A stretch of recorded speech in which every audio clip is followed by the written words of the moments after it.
Okay, we are live.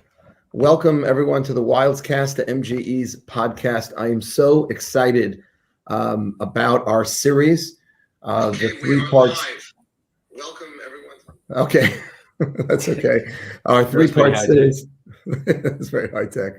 I'm so excited to introduce our special guest, Rabbi Doniel Katz. Before I do that, I just want to mention that today is the first of a three-part series. We called it October of Transcendence.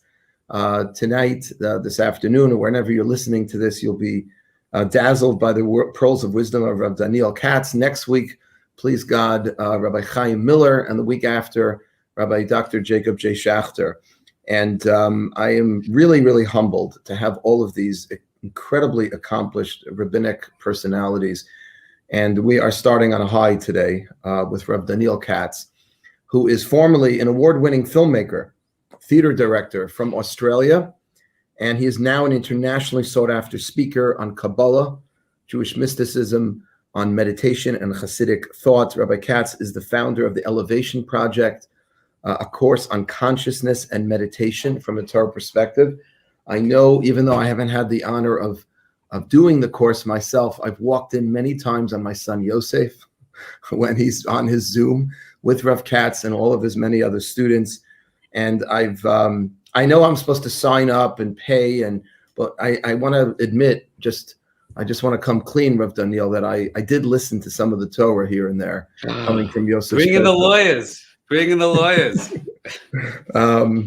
Rabbi Katz has become very popular for all the right reasons and has impacted thousands of his students, and his teachings are just illuminating and inspiring. And I want to thank you, Rabbi Katz. I know how busy you are, and I really just want to thank you for taking your time to do this interview. I'm super excited about it. Welcome.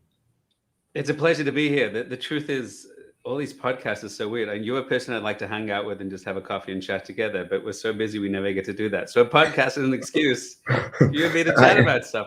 Frankly, if anyone's watching or not, okay, whatever. I those have been my best interviews where I just forgot that other people were listening in and just enjoyed the conversation. So I'm hoping we can do that. Agreed.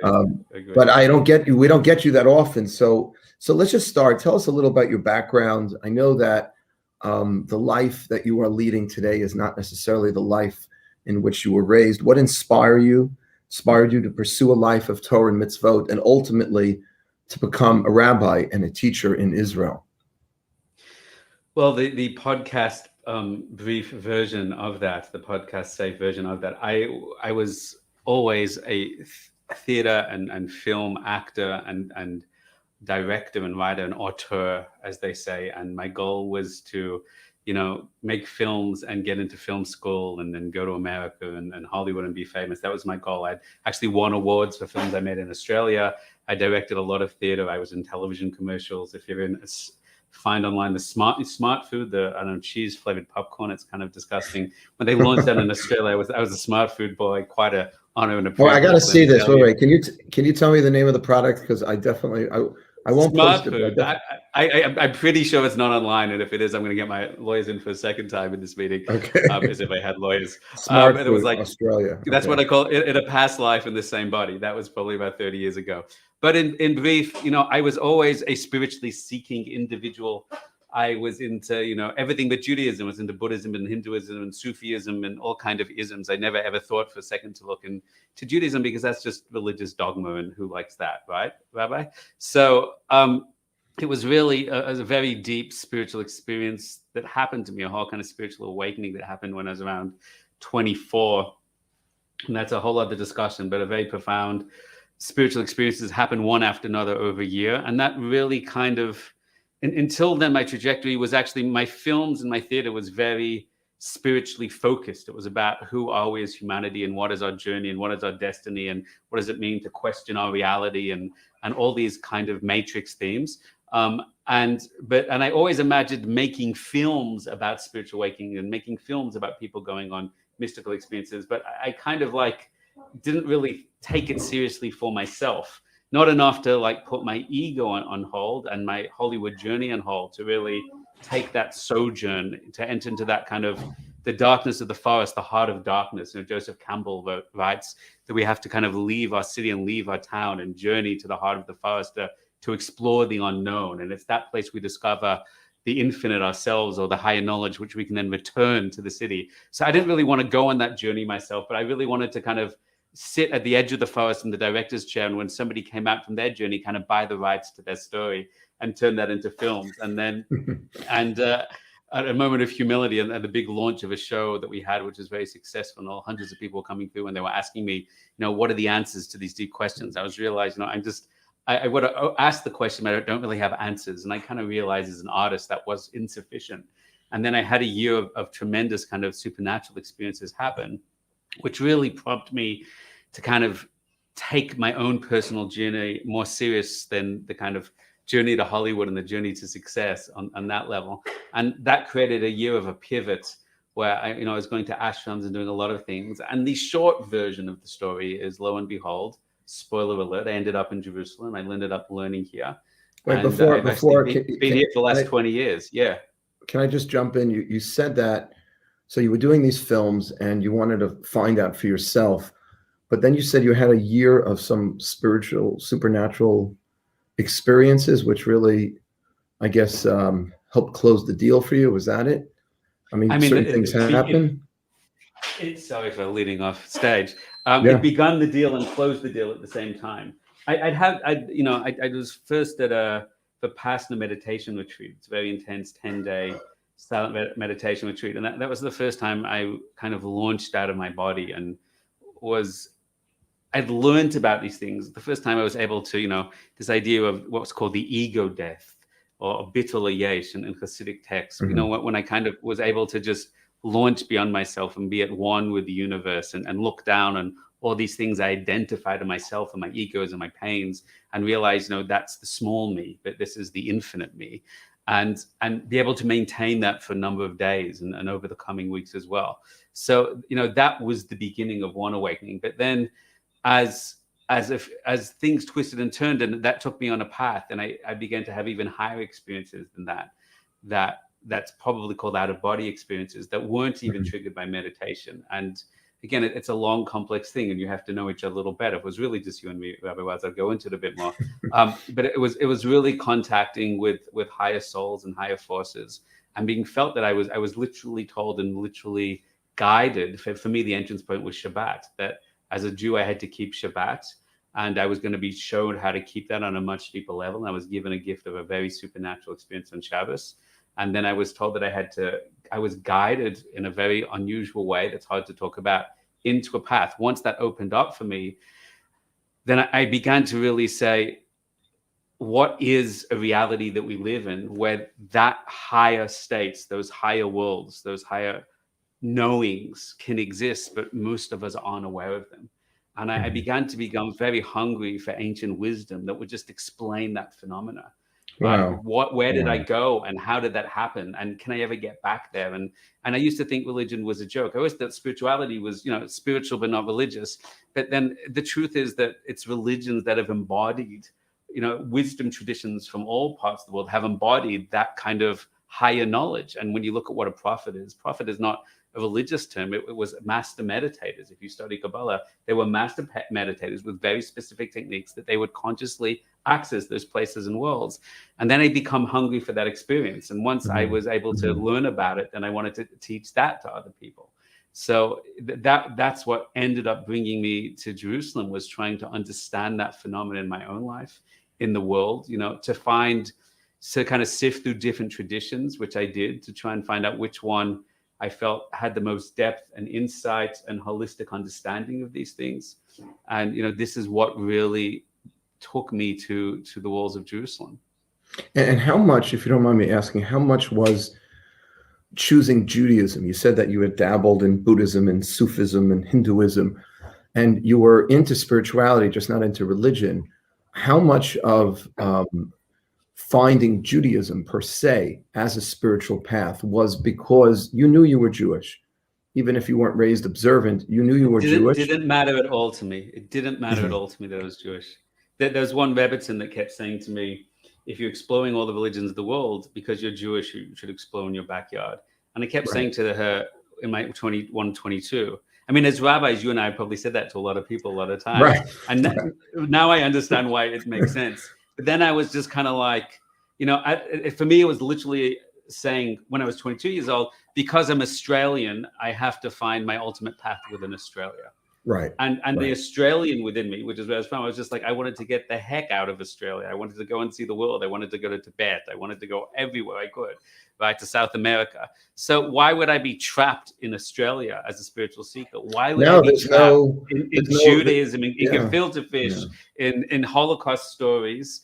I felt that was very incredibly limiting, and I wanted to break out of that. It happened to be that, which is really more profound to me, that the spiritual experiences themselves were pushing me back into that direction, literally with mitzvahs, as much as I was kicking and screaming, no, let me go anywhere else.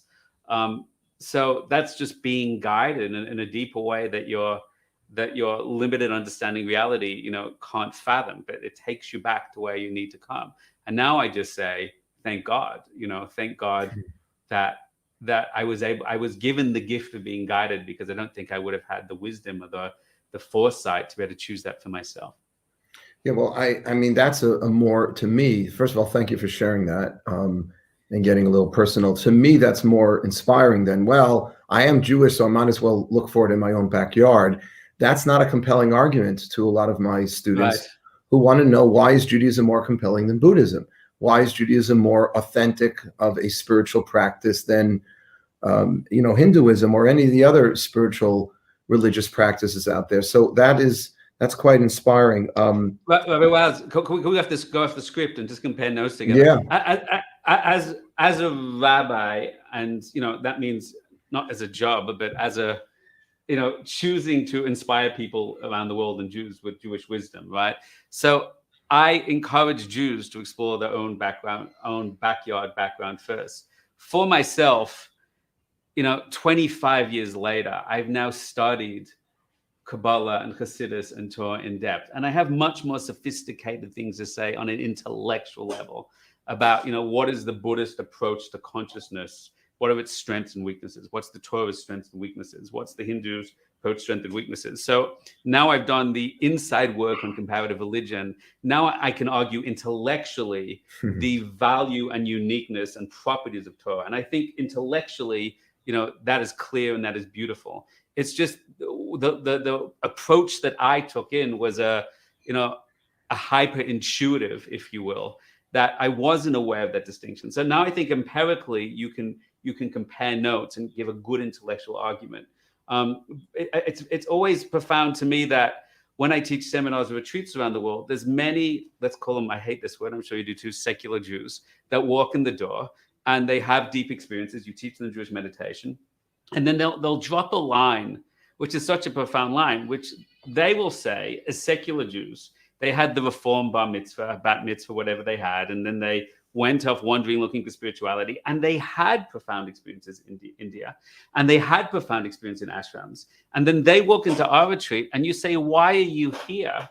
And you say, because I always felt a need to discover this from my own tradition. And when they say that, I go, I totally get it as a rabbi. But as a seeker, it's like, I never had that. But it's deeply profound that many Jews do. And you could explain it culturally, but I think it goes deeper than culture. I think it goes deep into the depth of the programming of what it means to have a Jewish soul, and what it means that we're drawn like a magnet to some depth, even when everything else has fallen away of our tradition. There's something that calls many of us and calls many of us back, and it's profound to see every single time. And you think, therefore, that there's something metaphysical, let's say, spiritual, authentically spiritual, about the Jewish soul that's going to be attracted to Torah per se, as opposed to some other spiritual system. And not simply because I happen to, and not simply because I happen to be culturally Jewish. I mean, you get what I'm asking. Yeah, I think we can explain it psychologically. When you're born up identifying as a Jew, like any culture in the world, you're born up identifying as Chinese, you're born up as identifying as African American with that cultural background. So of course it's going to be in your brain. It's going to be in the food that you eat and the cultural associations. But I think I've seen enough in my life that there's something deeper happening. There's a psycho-spiritual pull, which is deeper than cultural training. And sometimes to prove that, you have people that have had very bad Jewish experiences. You have many people that have had no Jewish experiences, and they still come knocking at the door, the proverbial door, hungry for that. And it hits them very, very deeply. And, this is a deep spiritual impulse, which is the core of the collective consciousness of the Jewish people. And I think psychologically, we are secular Jews. I could still consider myself that in some degree, knowing that thinking process, repulsed by the Jewish culture, but some way, in a way that we can't explain, drawn in a soul level of frequency, that there's something here, there's a code we're supposed to crack. And not all have it, but a profound amount of people do. And I think that's interesting. That's so fascinating, because most of the Jewish world, we have spent so much time, energy, and resources emphasizing the cultural. That's what's going to keep people connected. I'm saying and what I just love the words you just used about the frequency. There's a frequency that if we can tap into, people are going to see why there is something uniquely, distinct about Torah, about Judaism, as opposed to other systems. And I think that's very refreshing, because I think the classic answer by most rabbis is, listen, you're Jewish, you owe it to your people, you owe it to yourself to look into your own heritage. They also have very nice systems. And even if you don't like this as much, it doesn't resonate as much with you as some other system, but you're a Jew after all. What you're saying is no. That's a terrible answer. That's a sellout of an answer. But buy my car. It's definitely worse. It's got much more mileage. All the doors are broken. But, you're related to me, so you should settle for a worse car. I'm a spiritual seeker. Give me the best product. Give me the maximum impact, the maximum transformation. And I'll say to you, Rabbi, if we can't deliver that as Torah Jews, then we should shut up and sit down and let somebody else, transform a person's life. And I really feel like in Jewish outreach, however, I'm even as an ultra-Orthodox Jew living in an ultra-Orthodox community in Jerusalem, I don't find Jewish culture attractive. Neither secular American Manischewitz kind of culture. I don't find the Orthodox culture attractive. I find the teachings profoundly deep in the wisdom, and the transformational tools of Hasidus Kabbalah, game-changing on an empirical comparative level to what else is on the spiritual market. And if we can't deliver on that level, then I think that's a deep failure. And I think that causes a lot of self-reflection. We've had the deepest wisdom in the game for the longest time, but we're the last to bring it to the table. I think it's a consequence of exile. It's a consequence of post-Holocaust culture, that we still identified with the culture, and which is the externality of the beauty and depth of our tradition. But we don't know how to connect others, or sometimes even ourselves, to that primal core. And I think if we could, I think that would be a nuclear bomb of spiritual power to create awakening for Jews of all backgrounds. It would be a nuclear bomb of spiritual power, to use your words. It really would be. And let me ask you this, people listening are amazing students at MGE, 20s and 30s, are interested in meditation, Jewish spirituality, but don't have this background. Where is a good place for them to start? I mean, I'll tell you what I've done. I've been schooled more on the medieval Jewish rationalism. I'm a poster child for Yeshiva University. We, just ate that stuff up, and I always was convinced that that's what's going to turn on my less affiliated Jewish brothers and sisters. And to some degree it has. To some degree, I would say the last 7-8 years, personally, I've taken a deeper dive into, I've been studying a lot of Ramchal and Tanya, and listening to you and to some other great teachers. What is a good way to... How was that approach from you? How did each one move you in different ways? They still... I am infatuated with the teachings of Rav Soloveitchik, Zechat Tzaddik Livracha. All of my Rebbeim were his students. I never got to meet the Rav. My first year in YU, Yeshiva University, was his last year teaching, but I've been schooled on his philosophy. And I've done, I think, a pretty good job of packaging a lot of his Torah and a lot of his students' Torah in a way that will resonate with someone that maybe just has a Hebrew school education, was graduated from Judaism at their bar bat mitzvah, and it resonates with a lot of people, but it doesn't resonate with a whole other group of people. The Kabbalah and Chassidut really strike a chord rather, with a whole other group. What does it hit within you? What does it hit with you? Not as an educator, but as a seeking soul yourself. Well, this is one of the questions I wanted to ask. Does it fill something for you that wasn't filled before? Yes, 100%. It fills something for me that wasn't filled before. I've always been looking for a deeper, more experiential understanding of the way mitzvot interact. The way mitzvot we're supposed to interact with mitzvot to achieve dveikut, to be able to really be closer and feel emotionally and metaphysically, according to the Torah, be closer to the Ribono Shel Olam, to Hashem. And there's no question when I learn a great idea from the Rav or some other great Jew, it does. But the Tanya in particular has just been very, very moving for me. The Ramchal I've been studying for many, many years, but it depends how deep you get into the Ramchal, of course. The Rabbeinu Moshe Chaim Luzzatto I'm talking about. And it's definitely opening up something new within me, and it's making me more excited about my own Yiddishkeit, which in turn is hopefully making me a little more inspirational and relevant to my students. But it doesn't resonate with everyone because it's a whole new vocabulary. It's a whole new vocabulary for me, and it's a new vocabulary for my students who have not been educated in Judaism at all.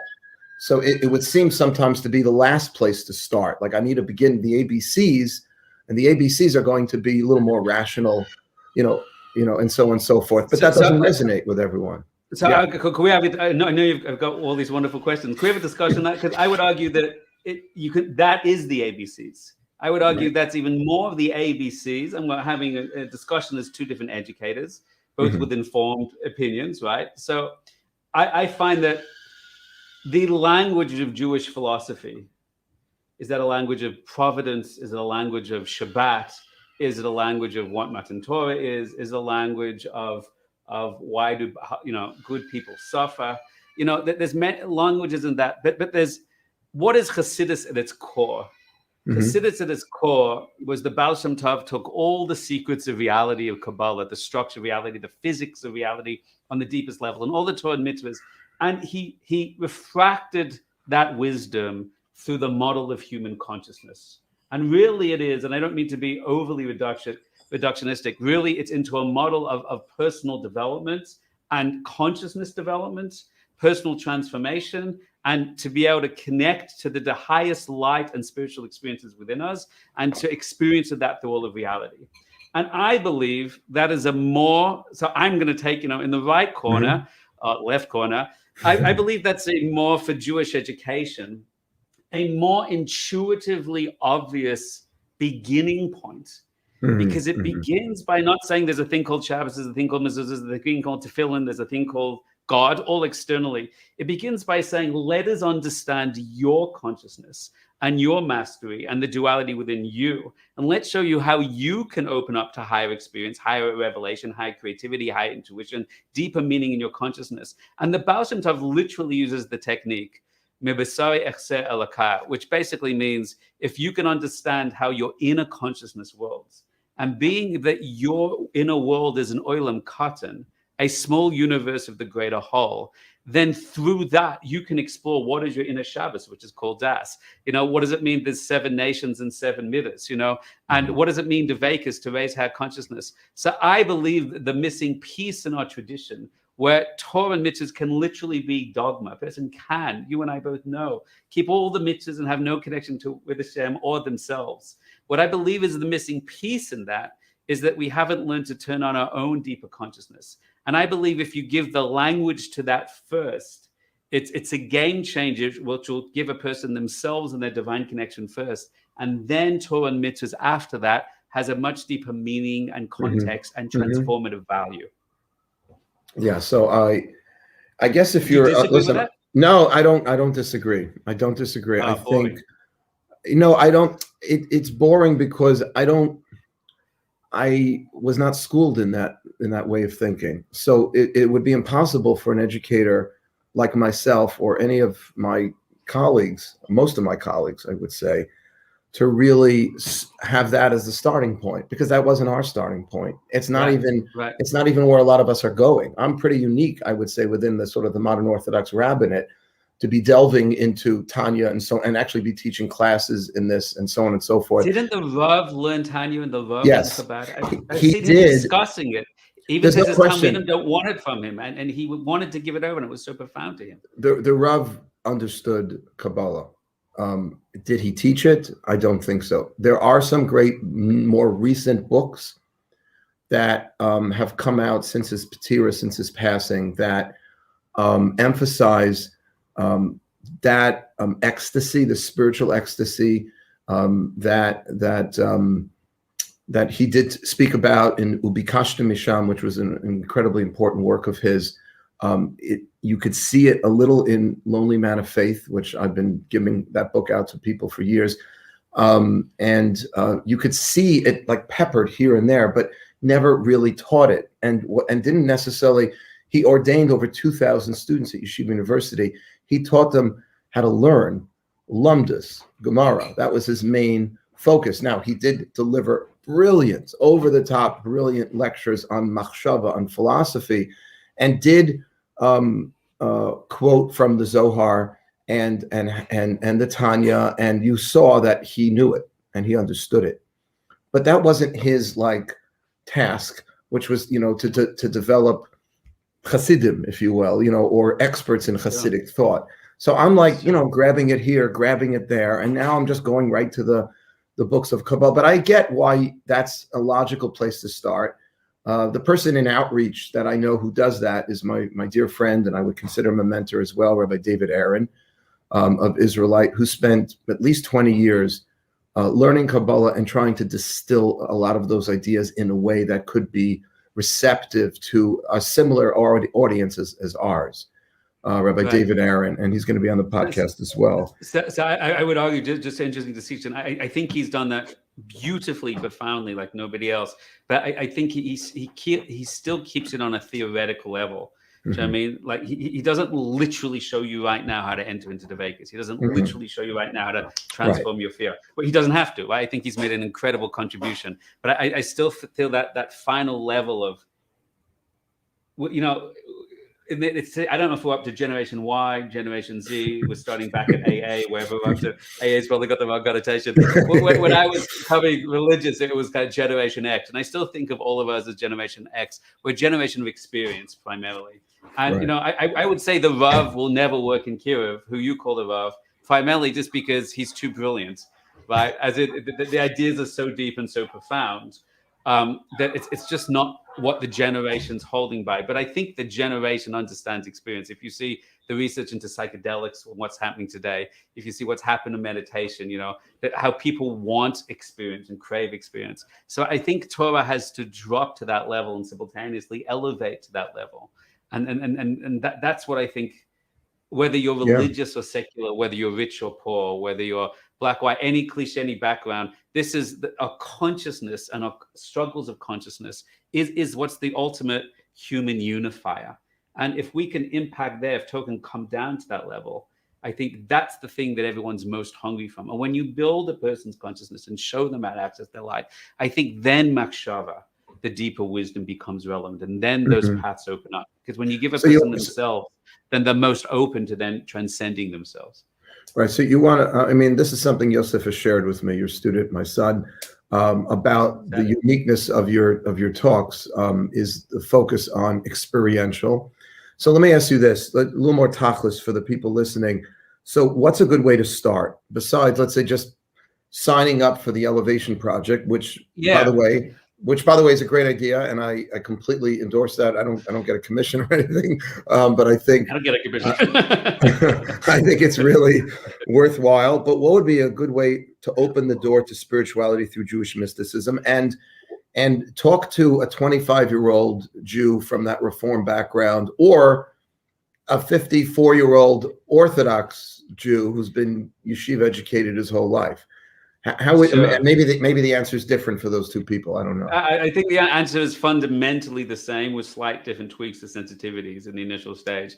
First of all, I have no agenda to sit here and promote elevation. Elevation was built because I don't think there's a better access point, right? That people can start at zero, but then get something very deep and experiential immediately. So I'm going to avoid giving that answer because I don't want to be here to self-promote. But it was created for a reason, number one. Number two is first is the awareness. We just need to start with the awareness that this kind of content, this kind of game-changing, transformative, brilliant level, personal transformation, higher supernatural spiritual experience is absolutely, unequivocally, fundamentally part of the Torah tradition.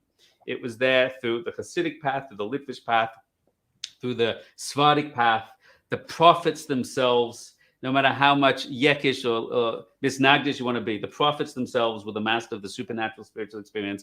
All the classic works of our tradition were brought down with Ruach HaKodesh, divine revelation, or prophecy. Prophecy is mapped out in many classic works as being able to do his Pashtus Agashmius, which is astral projection, leaving the body. Even the classic book of Shulchan Aruch, of Jewish text, Jewish halakha, that's what it's called. And there were paths to transformational tools of overcoming trauma, of higher level spiritual experience, of inner consciousness mastery called becoming a Baldas, in Muslim Chassidus and Kabbalah and Sephardi tradition, all the way through the Talmud, etc., etc. So the first thing for anyone seeking this kind of wisdom in the world is to know that our tradition is rich of it beyond belief and beyond words, number one. And therefore, the average 25-year-old secular Jew who's interested in these things often doesn't know or doesn't believe that is really a part of our tradition, but not the same as in Buddhism. Many times when I was been teaching about past life regression or meditation or some techniques, many intelligent secular Jews will say to me, yeah, but you just copied that from Buddhism, right? That was never really part of Judaism. And like you can show them text for hundreds or thousands of years and they don't believe it. So first of all, you have to know that's there. Okay. Then after that, the question is, what is your access point?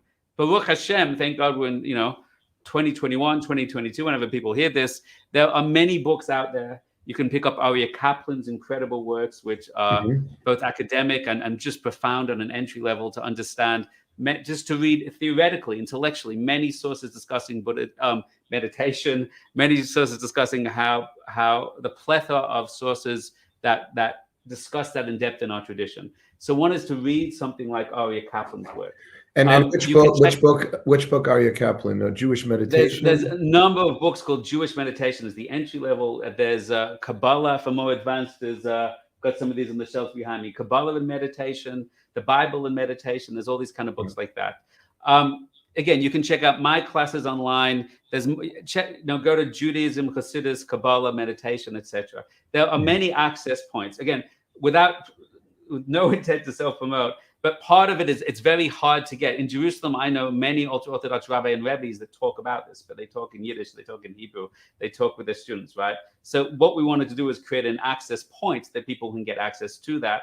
And on a high level, I don't think people should be stupid should be considered stupid just because they don't speak Yiddish or Hebrew, right? They should be we're a very intelligent generation in the areas of neuroscience, in the areas of how sophisticated we are about consciousness and understanding of that. And I believe that Judaism has to be able to meet people willing to have conversations on that level with wisdom that's sophisticated enough with where they're used to as a launch point. So elevation is a profound point. There's tons of free classes online. Check out what we're doing. Check out Aryeh Kaplan's works. David Aaron talks beautifully and sensitively about ideas, about what really is God from the level of consciousness. And we Chassidus is full of this. To learn Tanya, find someone to teach you Tanya. The problem with Tanya, if I could say, not sound like a complete idiot, is it really is literally the first portion of Tanya is literally a book of Jewish meditation. The challenge is, without getting too controversial, it's not taught as a book of meditation by people that know meditation. So even that can often sound like a philosophical treatise on divine service without realizing, the first 6 Chabad rabbis were literally just teaching meditation. There's classic works by the Baal Shem Tov.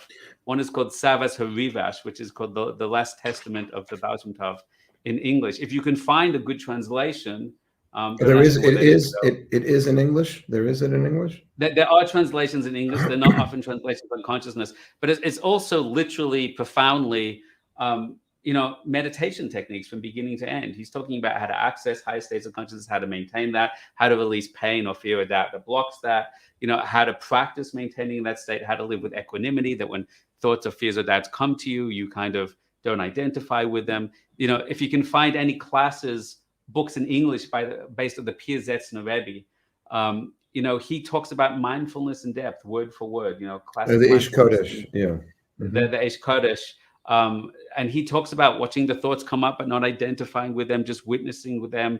Thoughts or feelings or rakashim movements in the body, and just letting them dissipate, and then slowly allowing your mind to expand. So you have to find teachers and you have to find texts, but first you have to know that it's there. And the distinction between a secular seeker and a religious seeker. So the irony is, and I'm sure you'll understand this, Rabbi, that it's actually easier for a secular Jew often to access things because they kind of have, how do we put this nicely? They kind of have less dogma or false perceptions that they have to work through. Mm-hmm. Often when you start, there are certain spiritually seeking religious people that are just so open-hearted that they see the truth when exposed to these teachings and they open up to it. But there's many times, without going into all the horror stories, where a person can know so much Talmud and they've been taught to read a book or interpretation the wrong way, that as much as you can show them the pages and show them the text, they just keep saying, my rabbi never taught me this, or this must be the wrong understanding, it can't be true. Right. And they often have to kind of unravel false assumptions about the tradition to be able to re-access it in a more relevant way. So it's about finding for them books with the right askamers, about the right rabbis, which gives them an entry point in that they can feel comfortable enough to begin to see the Torah that they've learned in a whole new and truer, more accurate way. And that's a bit more delicate. No, that was really, really helpful. So your elevation project, Aryeh Kaplan, some of David Aaron, the Pir Zetzner Rebbe. If anyone's interested listening to this, I'm thinking actually writing some of this up. I have a question that I'm going to be asking. Then I'm going to be asking your Rabbi Chaim Miller, who translated a lot of the Rebbe's, the Lubavitch Rebbe's teachings, and my mentor and teacher, Rabbi Jacob Schachter.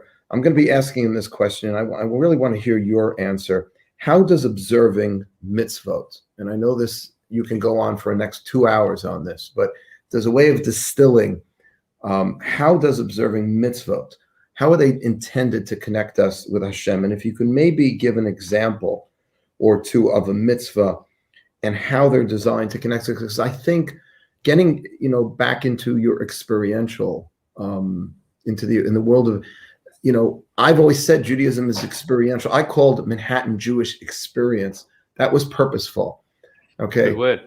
Yeah. My sister-in-law came up with the name, but I liked it because I wanted people to come to MGE and not learn about Judaism, but experience it. Now you're taking it to a whole other level. You're like, well, we're only still talking about it if we're not getting into consciousness and we're not getting into Hasidus, which distilled all of that. I get it. But mitzvot were designed, I'm under the impression, and I've been teaching this for 25 years, that mitzvot are there to make us feel, and actually, even if we're not feeling it, to actually make us be connected to Hashem. How do mitzvot do that? If you can give an example or two. Okay. The depth of the experience is entirely determined by the depth of consciousness of the person trying to access them. So I would say Judaism is experiential tradition, but what does that mean? So let's consider a sulam, a ladder working from the ground up, okay? Shabbos is experiential on a psychological, practical level. Why does Shabbos connect me with Hashem? Well, I literally turn off my phone. Like what happened to the whole world for 6 hours last night.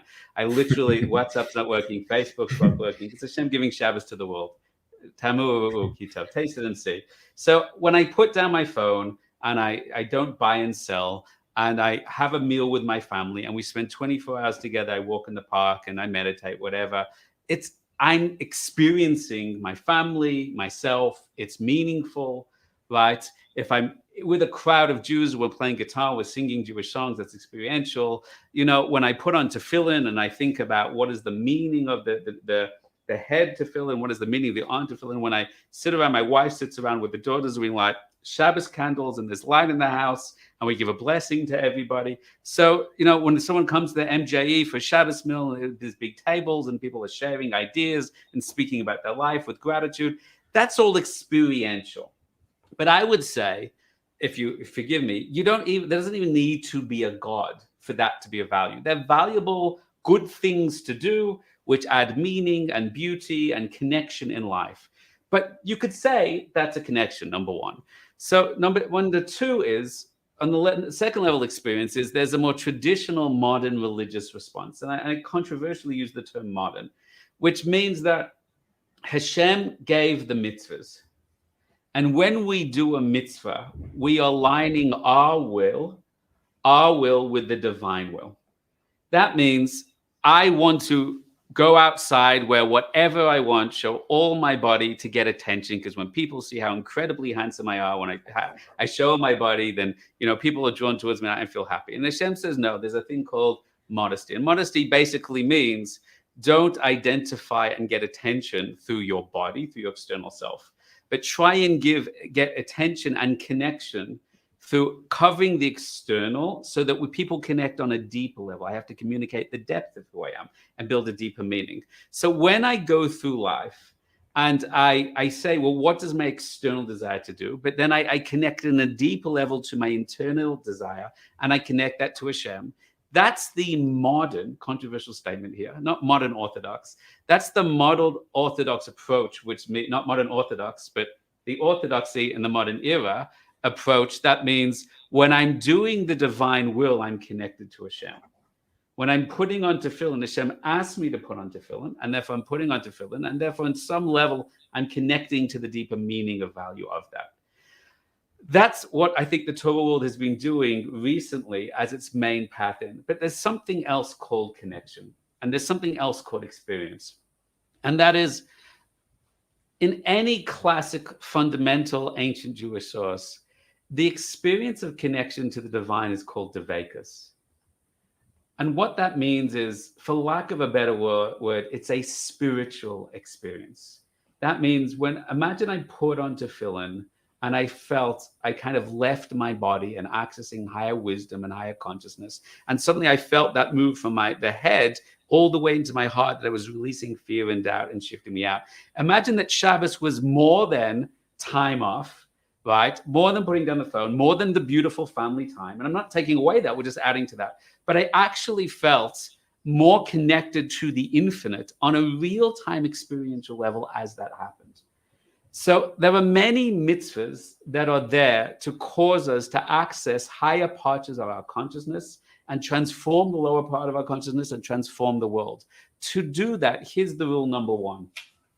In any classic book, text of Jewish tradition, there's an idea that mitzvahs srichas kavana, which means the power, the transformative, energetic, supernatural power of any mitzvah is determined by our state of consciousness going into it.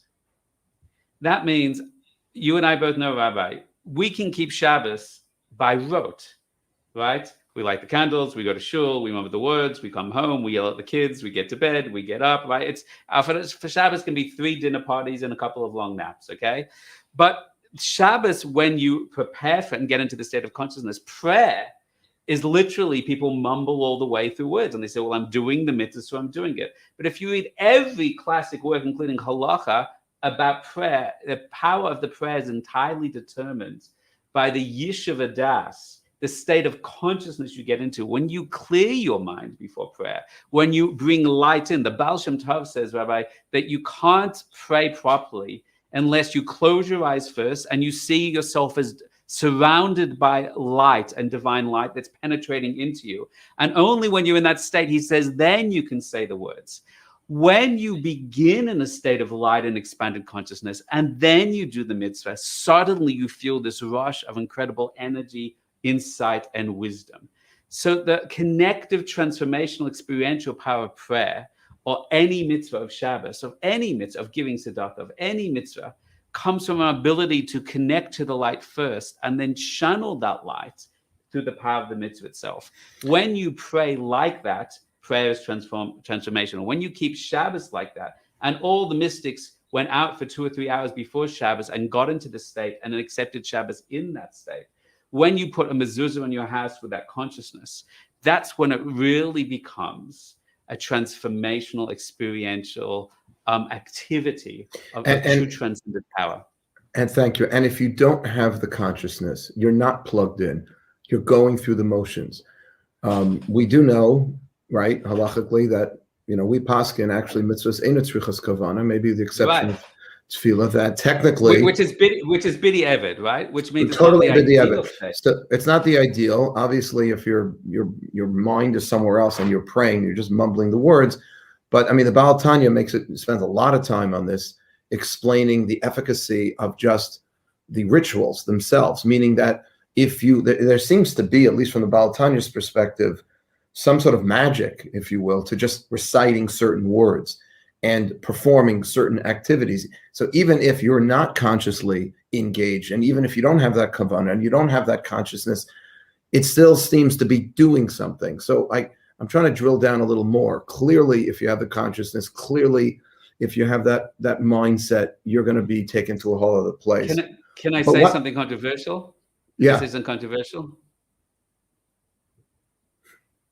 We believe in, take for example, the Lubavitcher Rebbe, go out on the street and put tefillin on everybody, even people that don't believe, even people that hate it. Because what was his intent? Because that mitzvah, in all its externality, without any intent or deeper meaning, will awaken something in the power of their soul, number one. This is my controversial statement. I'm not disagreeing with that. It has a power. I'm not disagreeing with the fact that it has a value.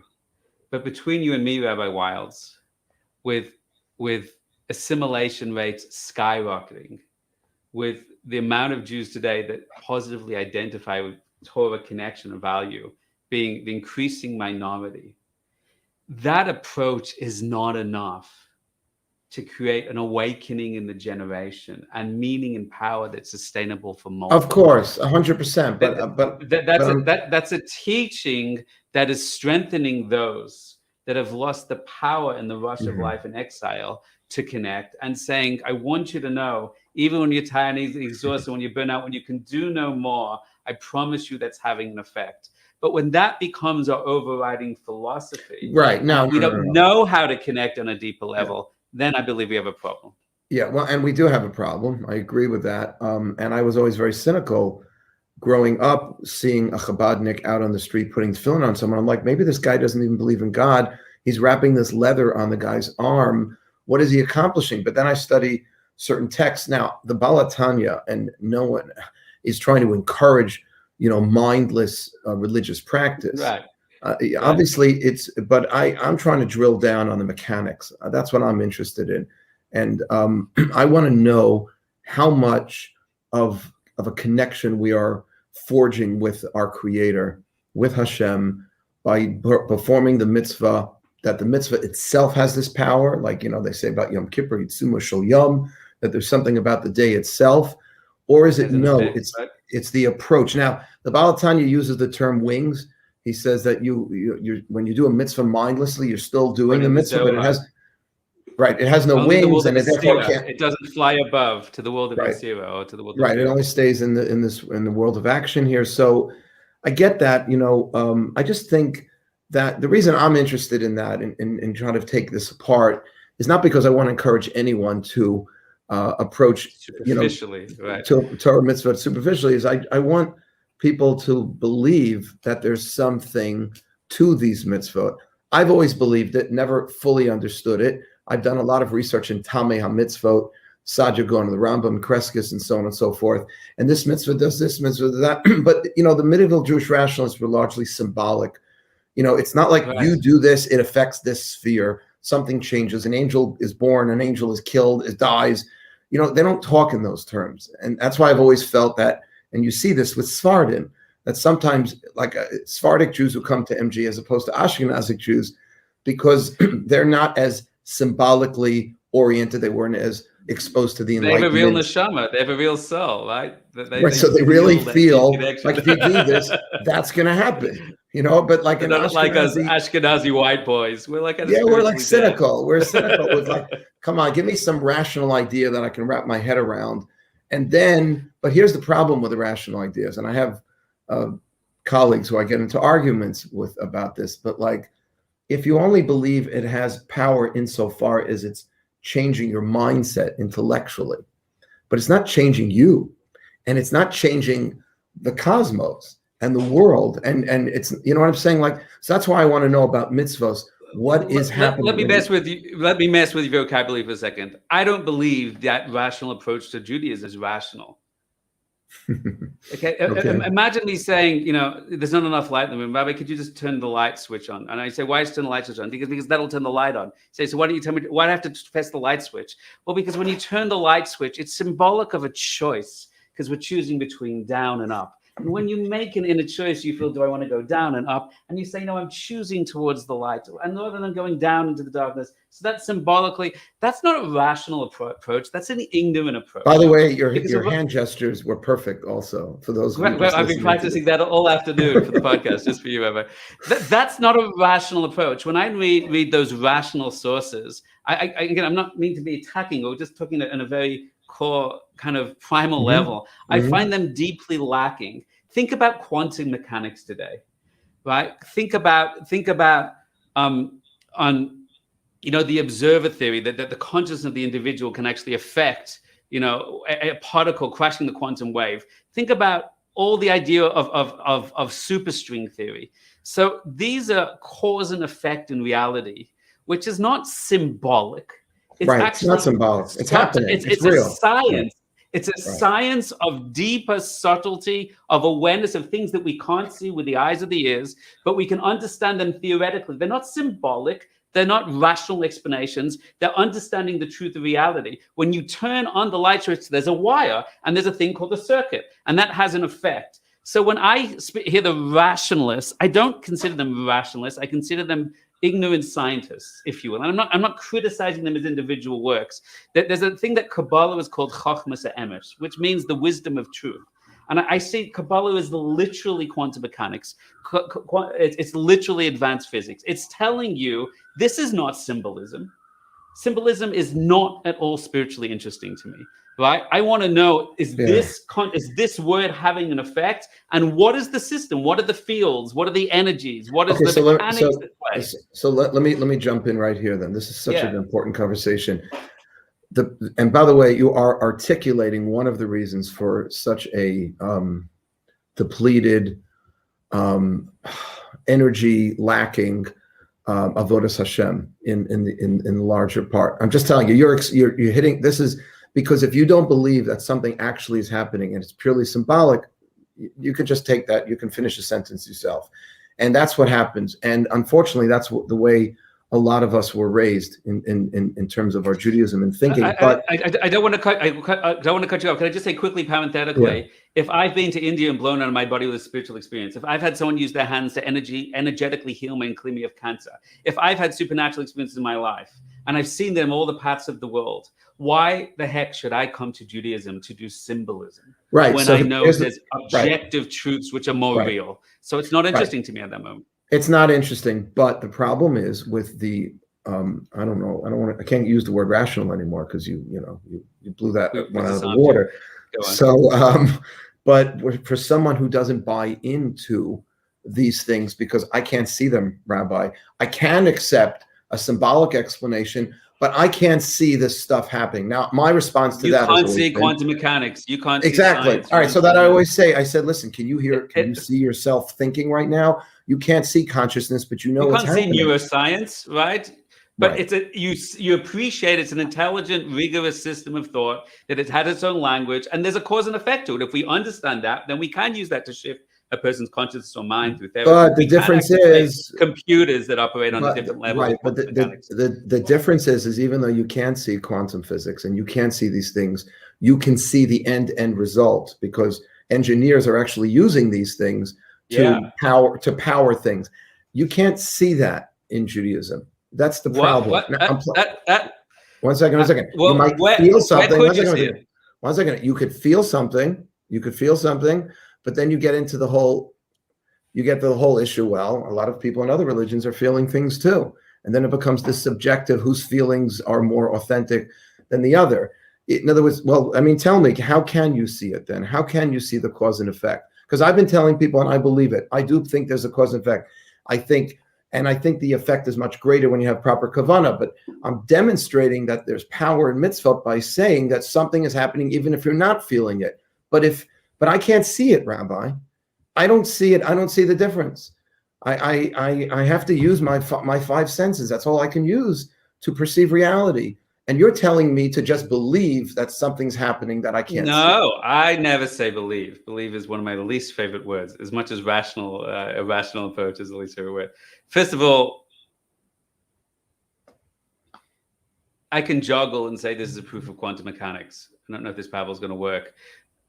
The proof, I have to have an objective way to set a test, a double-blind test. Here is the effect I assume will work. Here is my hypothesis of the test. Here is the observable outcome to see if I achieve the results. And if I did, that could be a proof of the hypothesis. It's called a scientific process, give or take a few steps. Fine. So what is the proof of Kabbalah? So the proof of Kabbalah it's like saying, what is the proof of energy? What do you mean energy? You mean electricity? You mean magnetism? You mean gravity? What are we actually testing here, right?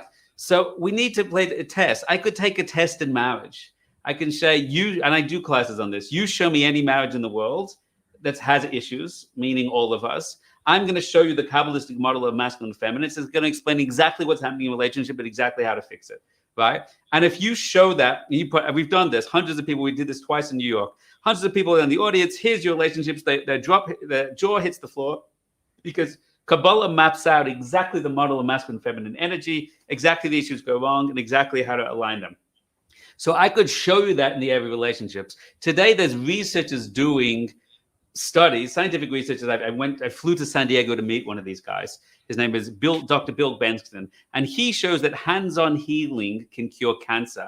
And did extensive tests with these mice that were injected with this terrible, I don't know what material that causes cancer. And mouse after mouse, they healed with cancer. They healed with hands-on healing, energetic healing.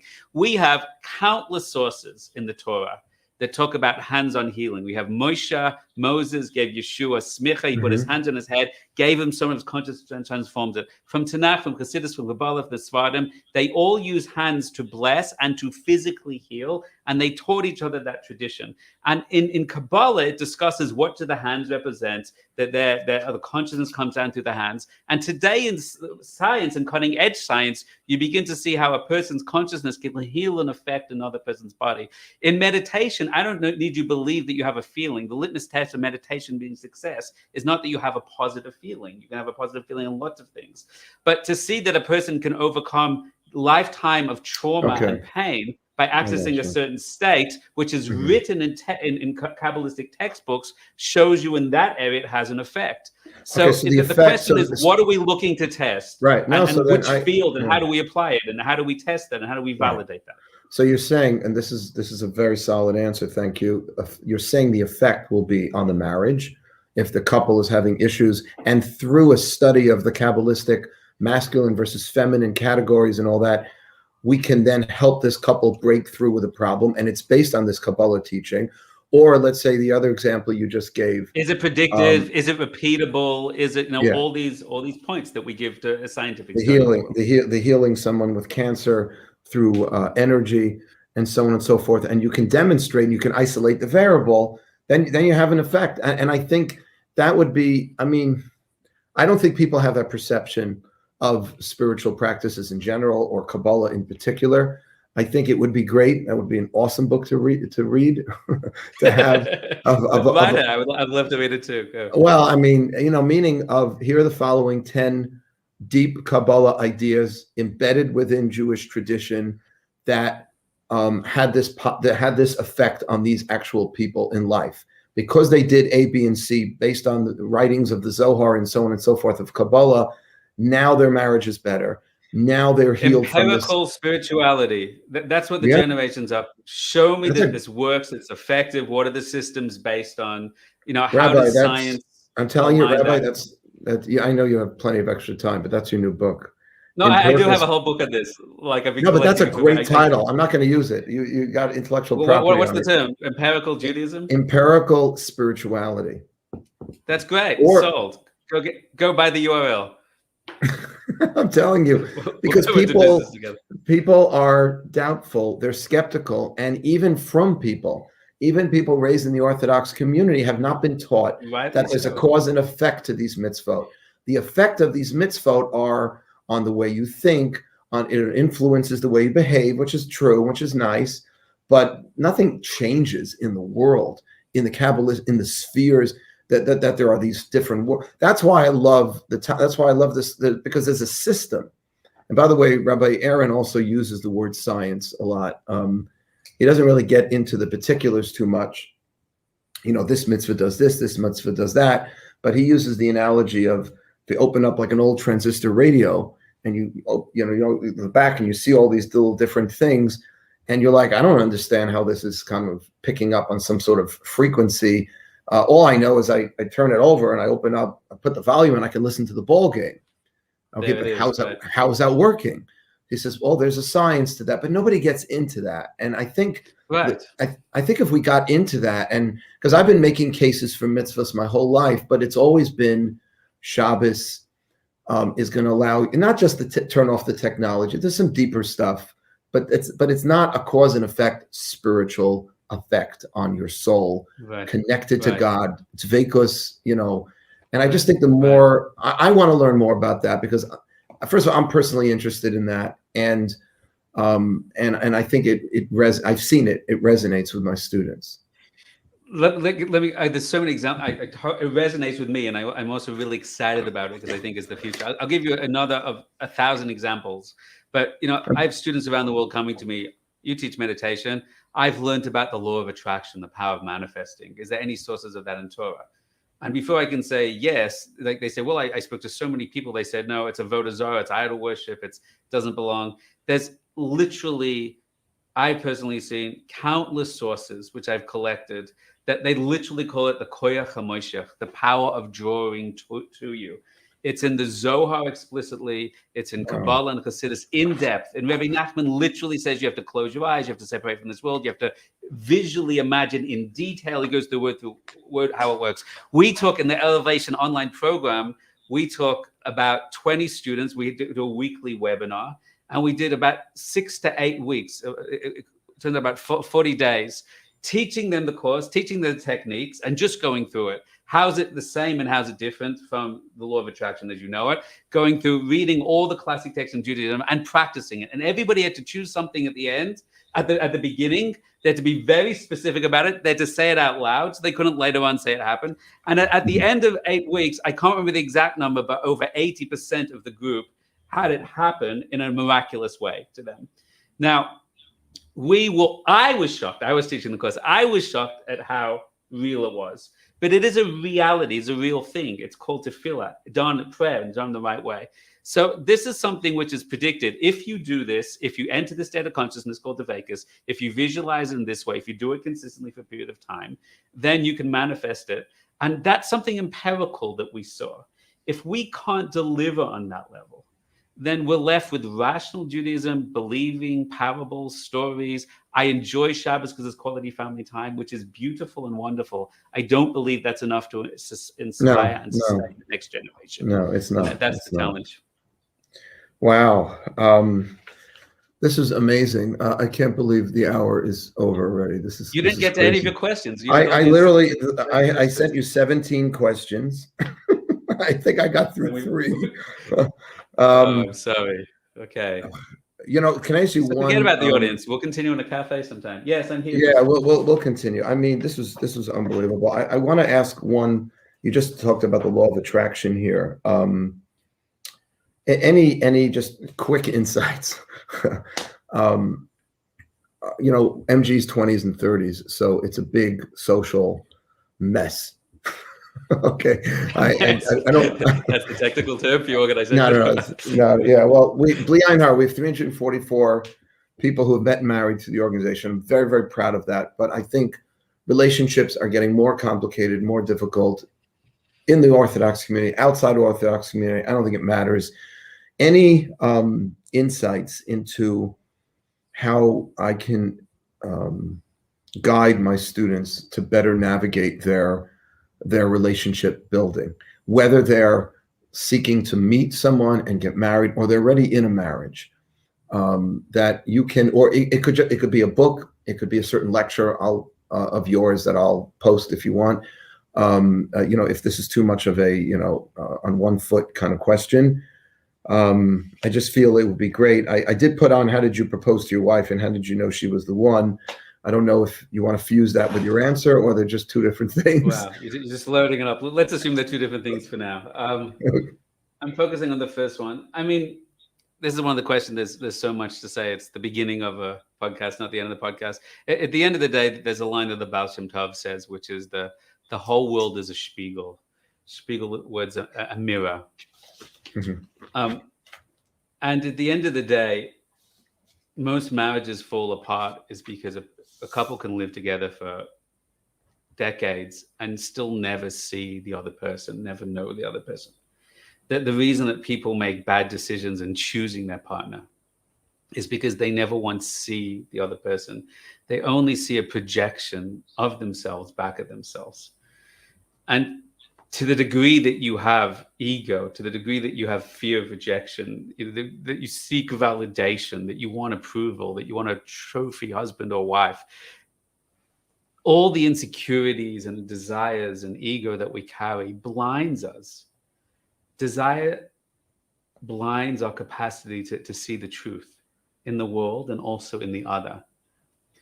The more we awaken to our own self-knowledge, who am I really under my fear, my doubt, and my ego?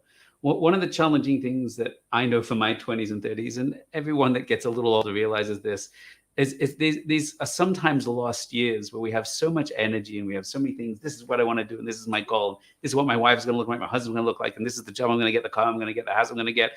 And it's only many years later, sometimes we wake and go, who was that? Did I really want that? Who told me I should have that? Why did I think that relationship was a good idea? Why was I blind to this? Why did I turn down that person? That would have been a lot better. And the answer is because we don't really know ourselves yet.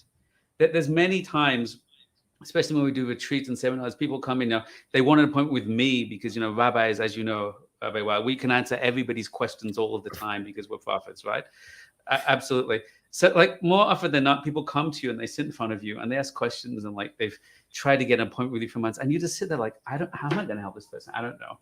And what I've seen 1,000 times is if you teach them to calm their minds and you teach them to access their inner lights, not over years, but in a few moments, then suddenly they have unbelievable clarity and insight about their own problems. And they suddenly, they're in a relationship, they marry and not marry, they're totally fantastic. And they go into that place, they go, wow, that person's totally wrong for me. I'm just doing it because I thought it's the kind of thing I want my parents wanted me to marry, but that's not who I want. So in any relationship with another, the relationship will only be as strong and healthy and stable as your own connection and awareness is of your deeper self. And that's always the goal. No matter anyone comes to me, I want to show them the tools to hack their own minds, to recognize what is their fear, the voice of fear, recognize what is the voice of the ego, recognize what is the voice of the self-sabotaging behaviors, to make the distinction and consciousness, what is my accurate intuition, what is my accurate wisdom, and to give them that gift. When people do that, not when they begin to see themselves, they begin to see the other. When you begin to see the other, it increases not just your calmness, your stillness, your perception. It increases your capacity to care, your capacity for compassion, your capacity for connection. Every relationship has struggles and pains, and everyone's triggering everyone the whole time. The goal of any relationship is to learn to get out of yourself and to see the beauty of another and the goodness of another. But you can't do that till you can learn to navigate through the noise of your own mind, to learn to have compassion on yourself and perceive yourself. So I believe every marriage is only saved with this point, and any relationship before marriage. That the sooner you can teach a couple or an individual to meditate, to find that space, the more empowered they are to make the richest, deepest, most profound decisions for themselves and for the other, and to connect to others in a much more meaningful, true way, and build relationships from that point. And that's what I think is the goal. So I haven't given you a book and I haven't given you a seminar, but for me, that's just so much the core. We got to get out of we have to get out of ourselves. We have to get out of ourselves and not. Otherwise, everyone is just a projection of our own ego, essentially. That's the deal. And I mean, I don't have to tell you. I would just all of Torah is really centered on this point, on trying to get us out of ourselves so we can actually see the reality. Otherwise, we just see the whole world through our own issues. Wow. Rabbi, thank you so much. We'll have to do a take two and get to the other, 13 questions. There's 15 questions. But it was truly a pleasure, Rabbi. Looking so special. And I also want to just express my own personal hakarat tov, gratitude to you for being such an incredible influence on my son and on many of my other students. I want to mention, just for everyone who's listening, that the Elevation Project is open for you to join. And some of the Rav Doniel's classes, free lectures, and they're out there. You can just, how can they access them? Just there's tons of classes on YouTube. There are free classes on SoundCloud, on Torah Anytime. You'll just Google my name, you'll find it. We have an official online program, which is the website is elevationproject.com, but the online learning program is elevationmastery.com. And you'll check it out. And your son's wonderful, and he's one of these souls which are yearning for deep experience and deep connection. And I think it's everything I teach is for a soul like his, and it's just thrilling to see him grow through that. So that's a beautiful thing. Well, you should have continued success and nachas from your work, and just good things Amen. for you and your family, Blian Hara. And thank you so much for coming on. It really means a lot to us, and this was just amazing. Thank you, Rabbi. Thank you, Achi. You should keep lighting up New York City and Manhattan till all the lights out, and you can bring them all home after that. Amen. Thank you for all the work you're doing. Amen. Halavai. Amen. Thank you so much. Over and out, friends.